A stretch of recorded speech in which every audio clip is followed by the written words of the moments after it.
situation in the Caribbean Sea remains absolutely heated. Trinidad and Tobago is not responding multiple calls from Venezuela to move away military troops from the United States, which are pointing to Venezuela towards regime change, while they only wish to speak about an OFAC license for Dragon gas deal, which is unacceptable for Venezuelans. We thought that there would be constructive dialogue between authorities of Trinidad and Tobago and authorities of Venezuela, but it seems that what they want to do is to promote United States invasion of Dragon gas field so that they get their OFAC license and they exploit it without giving any money to Venezuela. Therefore, Venezuela will be better served in refurbishing existing relationships with Petrovietnam, Rosneft, Indian oil companies, and anyone willing to invest in Venezuelan petroleum gas field according to usual sanctions evasion techniques. By the same token, Venezuela has decided to extinguish diplomatic relationship with Norway and Australia as they support fascism by supporting Nobel Prize of War. Venezuelan embassies in Norway and Australia will be closed, and Venezuelan citizens living in those countries should seek concurrent ambassadors in nearby countries that might take care of their cases. But Venezuela may no longer maintain embassies in Australia and Norway, as there are more important countries in Africa, such as Zimbabwe or Burkina Faso, which require opening of full diplomatic relationships so that Venezuela gets a better understanding of Mother Africa in the spirit of CARICOM, which also strengthens alliances with Mother Africa. CARICOM countries right now are the closest relationships we have in Venezuela, including Grenada, which is absolutely harassed by United States military, requiring usage of Grenada airport for their bases. Grenadian citizens have extensively spoken about the subject, and it seems there is unanimous support in both Grenada and the Caribbean to keep United States troops away from Grenada. And by the same token, United States troops must also move away from Trinidad and Tobago. Puerto Rico is miserably occupied by United States military, and the Puerto Rico independence movement will certainly take this oppression as an opportunity to gather enough votes so that they can gain independence. Guyana continues realizing how deal with ExxonMobil ripped them off, as most money must be returned from ExxonMobil's investment, and after that is paid, Guyana gets its meager 2% of revenue. Venezuela during the 1970s and 1980s oil booms also made lots of mistakes. We were not successful enough in either business tactics for protecting our sovereignty, and we also were a victim of entrenched corruption. And many decades later, we are still suffering from that.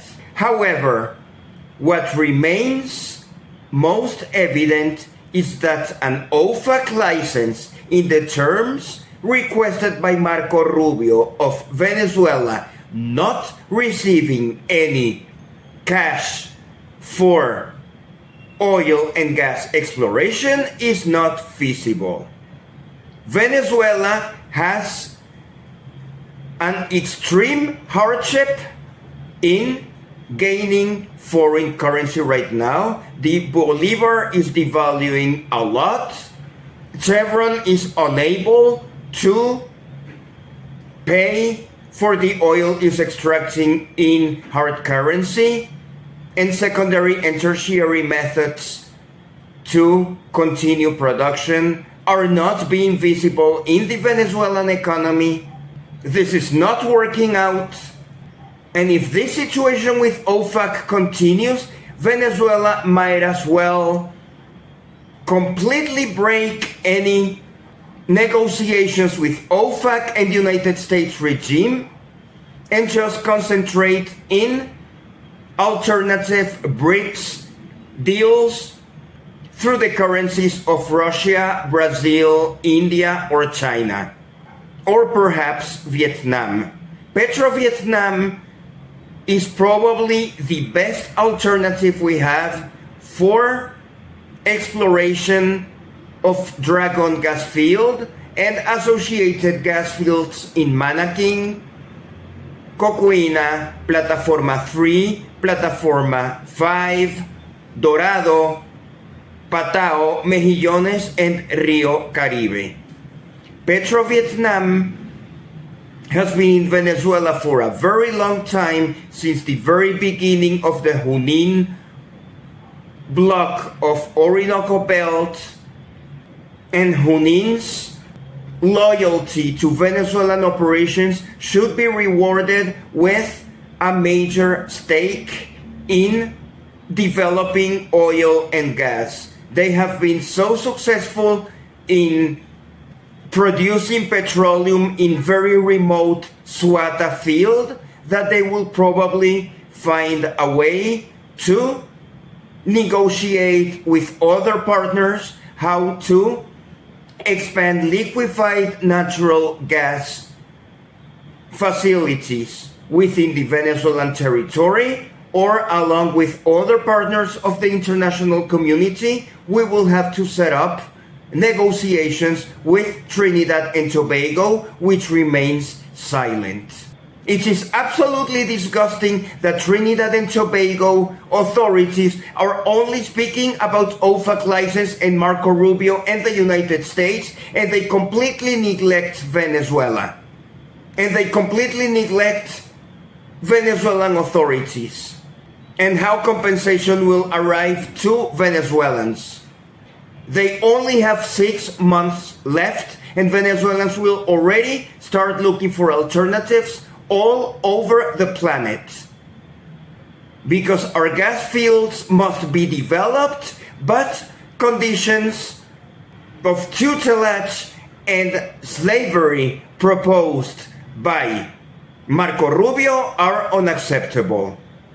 Relationship with Norway, of course, has been broken, as we cannot tolerate being associated with a fascist country that is not taking into account the will of Alfred Nobel when he designed Nobel Prize of Peace.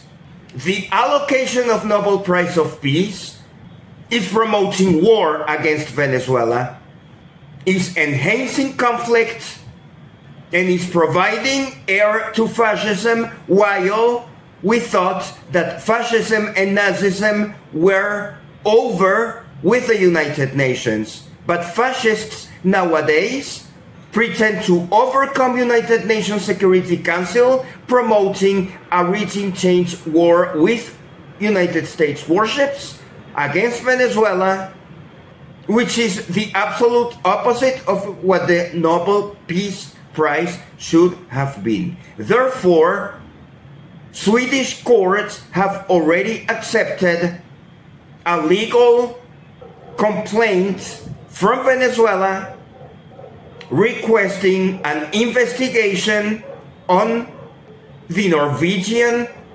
Nobel Committee. It will be interesting to see if Sweden will back Norway on its support of fascism. While Venezuela is a country with no significant racial divide, as in Caribbean countries which unfortunately have fights between Indian and African American populations, Venezuela also has its share of racism. It is deplorable to read Venezuelan nationals making fun of Venezuelan opening embassies in Mother Africa countries of Burkina Faso and Zimbabwe. Burkina Faso in particular has been a great promoter of eradication of colonialism, as they successfully kicked out the French out of Burkina Faso in the same manner as Venezuelans are kicking out the United States. It will be an honor to visit Burkina Faso sometime once the embassies are exchanged between Ouagadougou and Caracas. However, the racists in Venezuela who are seeking a regime change to promote Western values while making fun of the peoples and cultures of Africa and Asia will not be tolerated. Looking south into Peru, reports of new presidency are already suggesting that he could also be ousted. If that were the case, perhaps it would be better to reinstate former President Pedro Castillo out of jail and into the presidency, as Dina Boluarte did not turn out well, and the new president they just appointed seems that he will be ousted soon. And if he gets ousted, the next one should be ousted, and so forth. Politically, Peru is unable to have presidents in power during their full periods, and once their periods expire, they usually go to jail. Ecuador continues in hard protests with a lot of repression. It looks like the Noboa government is freely exporting cocaine all over the world with the full support of the United States, which will always protect its fascist allies. The Gaza agreement has provoked international meeting of celebrities, but honestly, results remain to be seen. 2 Qatar officials were killed at a car crash in Egypt, which suggests Mossad of Israel continues killing negotiations. It isn't clear why Qatar insists in being a mediator at the expense of having their people killed by Israel, which of course does not want to negotiate anything ever. Hamas is slowly gaining some control of parts of Gaza, It is not clear how disarmament or security will occur. Various sources provide confusing information, and we will probably have to see. What is extremely worrisome is that United States finally invented a new war. We thought that the newest war would be either Venezuela or Iran or Russia, while actual war erupted in Pakistan as they wished to invade Afghanistan for the Bagram airfield, which belongs to the Afghan people, run by their Taliban government. However, United States would like to invade Afghanistan. Therefore, it is providing war through Pakistan. This is a message for Trinidad and Tobago, Guyana, and Grenada of what will be their destiny if they continue listening and claudicating on demands from the United States military. They only want war. And Afghanistan, which has a great sense of sovereignty, shares with Venezuela the determination of seeking our own destiny, and therefore we are enemies of the United States, which seeks obedience. Pakistan is becoming obedient of the United States, which should not be the example, hopefully, of Guyana, Trinidad and Tobago, and Grenada, as United States desperately seeks to control English-speaking locations in the Caribbean, to invade resources of Venezuela. As all of you know, Venezuelan petroleum, gas, gold, and uranium fields are available for joint exploitation within the realm of ALBA, CELAC, and CARICOM. Because our partnership with the countries of the Caribbean and the Americas should prevail. Minister of Interior and Justice Diosdado Cabello has confirmed receiving messages from various militaries in various South American countries which are not necessarily politically aligned with Venezuela, whose militaries will support Venezuela in case we are invaded. Therefore, leadership of Grenada, Trinidad and Tobago, and Guyana should consider that any further intrusion of the United States into their territories would provoke war against several Latin American countries in addition to Venezuela. All of this is insane because we should all be on the same Caribbean team. Because Caribbean should be a zone of peace, but the United States is screwing everything up. Of course, China and Russia are intervening. Russia and China military assistance is providing a state-of-the-art anti-missile protection for Venezuela, especially northern regions of Caracas, Falcón, Zulia, Carabobo, Margarita Island, Anzoátegui, and Monagas. Air patrol is constant, and the Russian agreement of high-level strategic partnership Russia-Venezuela will continue with tourism expansion, which would require a decrease in the cost of airplane tickets.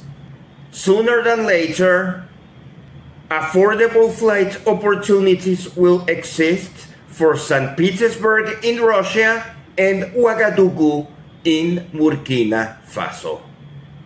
Which means that racists and fascists who deplore not having air service to country's enemy of Venezuela should be reminded that they should seek comfort elsewhere. The Nobel Prize of Peace has provided wounds which will take time to clear.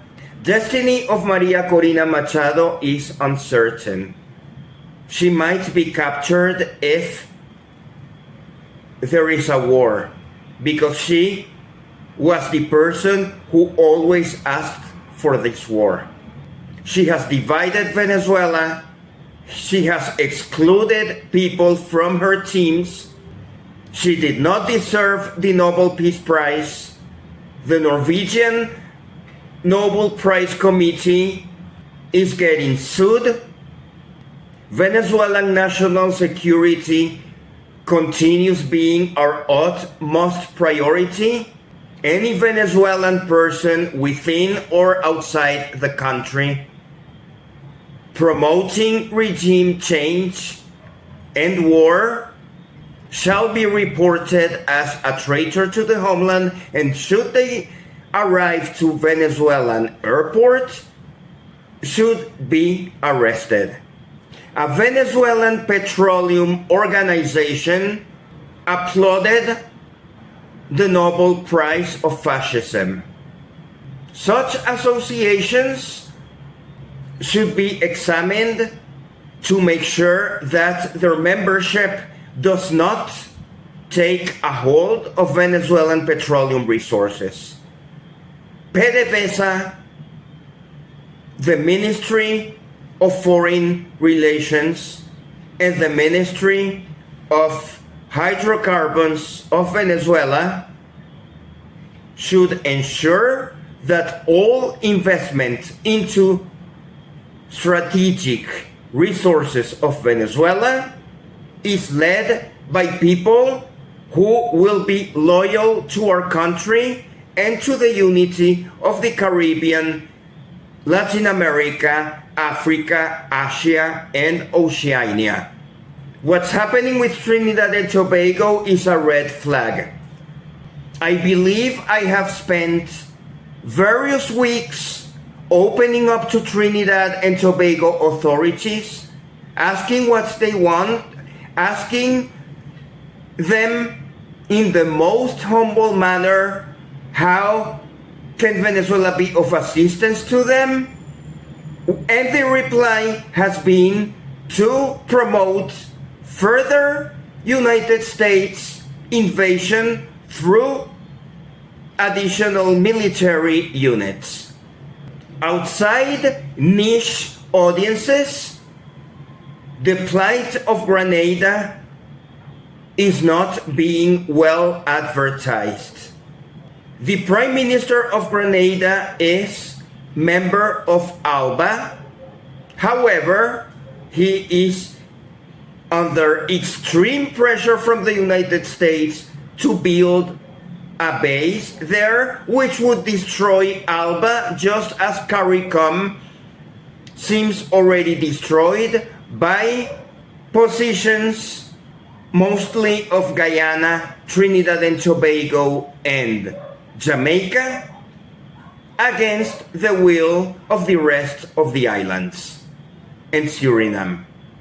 We should seek to rebuild ALBA, and we should seek to rebuild CARICOM as soon as we are able to kick the United States out of the Caribbean War. It is still a mystery how the United States will fight wars in Afghanistan, Venezuela, Iran, and Ukraine at the same time while in shutdown. But the risk remains. And Venezuelans are prepared to fight when the moment comes. Meanwhile, We will continue exploring what are our various oil fields in need of investment, and we will seek allocations that promote investment of responsible companies and countries that are not seeking to rip us off or pretending to promote a fascist regime change. Venezuela will remain committed to peace, solidarity, and free market with the peoples and cultures of the world.